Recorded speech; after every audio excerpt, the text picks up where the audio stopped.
الغابة دي كبيرة جدا يا ماما. الغابة يا حبيبي عاملة زي مدينة كاملة، فيها ملايين الأنواع من الكائنات الحية، نباتات وحيوانات وطيور وحتى الحشرات الصغيرة موجودة من غير عدد. ملايين؟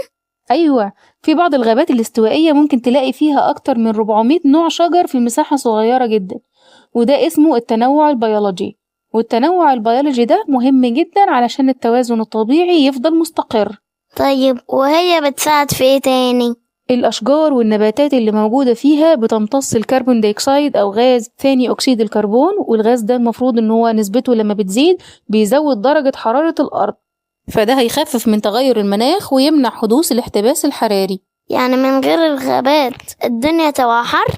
مش بس كده، ده هيحصل جفاف وممكن الأنهار تقل، لأن الغابات دي بتغذي مصادر المياه وبتمنع التربة من إنها تنجرف لما المطر ينزل.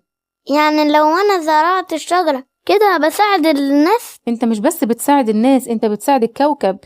وعشان كده كل شجرة انت بتزرعها ربنا بيديلك ثوابها، لأن في حديث جميل للنبي صلى الله عليه وسلم بيقول: إذا قامت الساعة وفي يد أحدكم فسيلة فإن استطاع ألا تقوم حتى يغرسها فليغرسها. يعني لو حتى الأيام هتقوم هنزرع شجرة؟ أيوة، عشان الإسلام علمنا نفضل نعمل الخير لآخر لحظة حتى لو الدنيا كلها هتخلص.